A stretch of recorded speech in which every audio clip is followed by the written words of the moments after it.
March 20th, 1918 was a day like any other in the bustling streets of New York City. The world was at war, and the city was alive with the sounds of newsboys shouting headlines, trolleys clanging, and the hum of a nation on the move. But in a small, dimly lit apartment on the Upper West Side, a young man named Jack Barry sat at a rickety wooden desk, his mind racing with ideas that would one day change the face of entertainment. Jack was only 21 years old, but he had always been a dreamer. He had grown up in a working-class family where money was tight and opportunities were few. But Jack had a gift for words, for storytelling, and for understanding what made people tick. He had spent his childhood listening to the radio, captivated by the voices that seemed to transport him to another world. He knew even then that he wanted to be a part of that world. As he sat at his desk, Jack scribbled furiously in a worn notebook. His pen moved across the page, outlining an idea that had been brewing in his mind for weeks. He wanted to create something new, something exciting, a show that would bring people together, make them laugh, and maybe even change their lives. He envisioned a game show, but not just any game show. This one would be different. It would be fast-paced, interactive, and full of surprises. But Jack knew he couldn't do it alone. He needed a partner, someone who shared his vision and could help him bring it to life. That's when he thought of Dan Enright. Dan was a few years younger than Jack, but he had a reputation for being a sharp, ambitious producer. They had met a year earlier at a local radio station where Jack was working as an announcer and Dan was an up-and-coming writer. The two had hit it off immediately, bonding over their shared love of entertainment and their desire to create something groundbreaking. Jack picked up the phone and dialed Dan's number. When Dan answered, Jack didn't waste any time. "Dan, I've got an idea," he said, his voice brimming with excitement. "It's big, really big, but I need your help to make it happen." Dan listened intently as Jack laid out his vision. By the time Jack finished, Dan was hooked. "Let's do it," he said without hesitation. "Let's create something that people will never forget." And just like that, Barry Enright Productions was born. Over the next few months, Jack and Dan worked tirelessly to turn their idea into reality. They spent long nights brainstorming, writing scripts, and pitching their show to anyone who would listen. It wasn't easy. There were setbacks, rejections, and moments of doubt, but they never gave up. Finally, in the fall of 1918, their hard work paid off. They secured a time slot on a local radio station and launched their first game show, The Quiz Kids. The show was an instant hit, captivating audiences with its clever questions, lively contestants, and Jack's charismatic hosting. As the years went by, Barry and Enright Productions grew into a powerhouse, producing some of the most popular game shows of the era. But for Jack, it was never just about the fame or the money. It was about the joy of creating something that brought people together, something that made them smile. Little did he know, this was only the beginning. The spark of an idea that had ignited on that March day in 1918 would go on to shape the future of television and leave a lasting legacy that would be remembered for generations to come. By the early 1940s, Jack Barry and Dan Enright had become household names in the world of radio. Their production company, Barry and Enright Productions, was thriving, and their game shows were a staple of American entertainment. But as the world entered a new era of technology and media, Jack and Dan knew they had to adapt. Television was on the rise, and they were determined to be at the forefront of this exciting new medium. It was 1948 when Jack and Dan made their first foray into television with a show called Stop the Music. The concept was simple yet brilliant. Contestants would answer trivia questions while a live orchestra played popular songs. If a contestant correctly identified the song, they would win a prize. The show was an instant hit, drawing in millions of viewers and solidifying Jack and Dan's reputation as pioneers of the game show genre. Despite the challenges, Jack remained passionate about his work. He loved the thrill of creating something new, the excitement of a live broadcast, and the joy of seeing contestants light up when they won. For him, it was never just about the ratings or the money. It was about the magic of entertainment, the ability to bring people together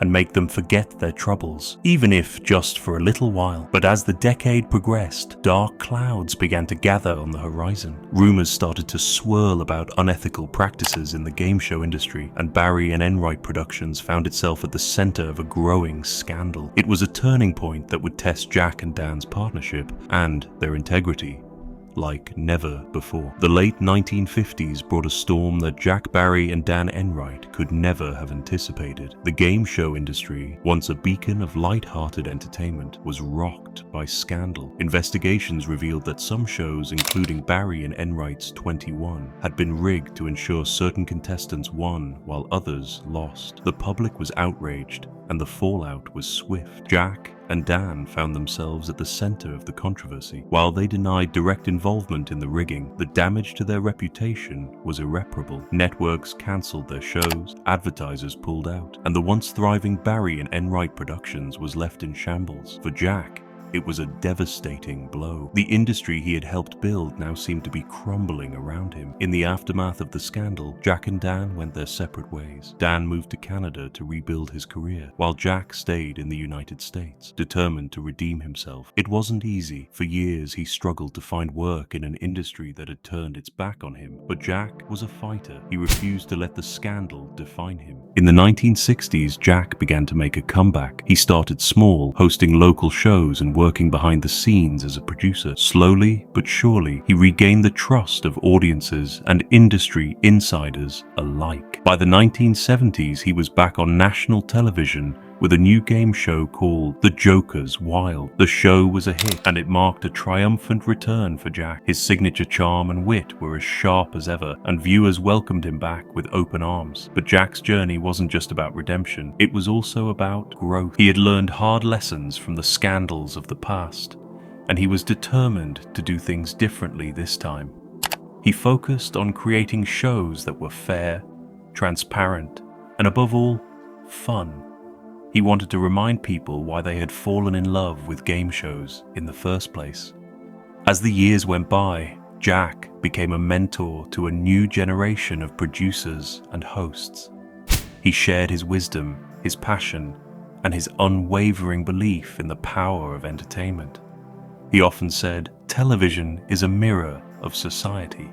It reflects who we are, but it also has the power to shape who we become." Jack Barry passed away in 1984, but his legacy lives on. The shows he created, the careers he launched, and the joy he brought to millions of viewers continue to inspire. Today, Barry and Enright Productions is remembered not just for the scandals, but for the groundbreaking work that defined an era of television. Jack's story is a reminder that success is never a straight line. It's filled with highs and lows, triumphs and failures, but through it all, Jack never lost sight of what mattered most: the joy of creating something that brings people together. And so, the spark of an idea that began on a March day in 1918 continues to shine, a testament to the enduring power of dreams, determination, and the magic of entertainment.